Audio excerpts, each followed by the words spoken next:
Hey guys, Kate here. In this week's video, we're going to talk about determining your content distribution strategy. So something that you've heard a lot about if you've watched previous videos is we talk about establishing goals, establishing buyer personas, really thinking through what kind of content marketing do you need to focus on based on your goals and based on your buyer personas. And so in this week's video, we're going to get a little more granular in terms of a content marketing strategy.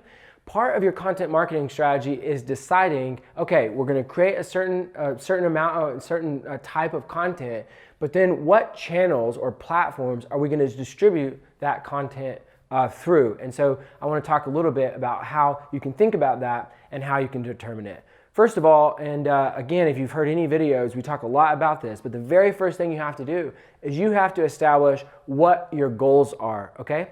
So not every channel is specific to a certain type of goal. So you have to start with the end in mind. What are you trying to accomplish?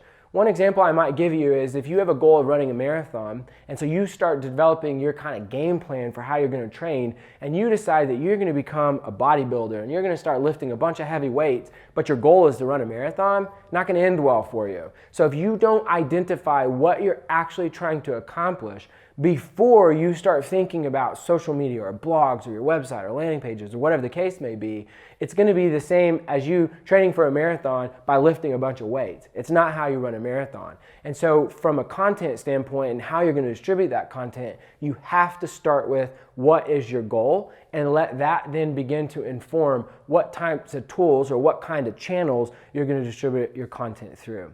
The second thing, and again, this may sound redundant if you listen to our videos, is who is your audience? You have to be very clear on not only your goal, but who your audience is. So for example, if your audience is in the age range of 50 to 60, then being on Snapchat and distributing your content through Snapchat probably isn't a very good strategy. Or if your audience is young 20-year-olds and all you're doing is creating really long, just really tedious content and expecting a 20-year-old to consume that, then you're off. So those are two extreme examples, but you have to think about your audience as a method or a way of determining what platforms are you going to distribute your content on. Another thing that I think you have to consider is what is your internal capacity. So if you have really big aspirations and you have really big goals for your content marketing and lead generation and everything you want to accomplish for your business, but you don't have internal capacity to deliver on that, it's going to very much impact what types of channels you can distribute your content through. If you only have one person and they're wearing 3 or 4 hats, then you can't expect them to distribute your content marketing strategy through multiple platforms because they simply don't have the time or maybe they don't have the skill set. And so when you start auditing, if you will, or evaluating and analyzing your internal capacity, it's going to help you make some decisions. Do you want to scale back what channels you want to distribute your content through so that the team that you do have can adequately perform with what they have? Or is this the time to start talking to an agency partner who has a much larger team and more skills? You have to decide what's best for your business, but you can't have $1 million goals and a $100 budget. And in the same way, you can't have $1 million goals and only have one person to execute on it because very likely they're not going to be able to deliver. And so you have to think about your internal capacity as you start making decisions about how you're going to distribute your content and really how you're going to accomplish your content marketing goals.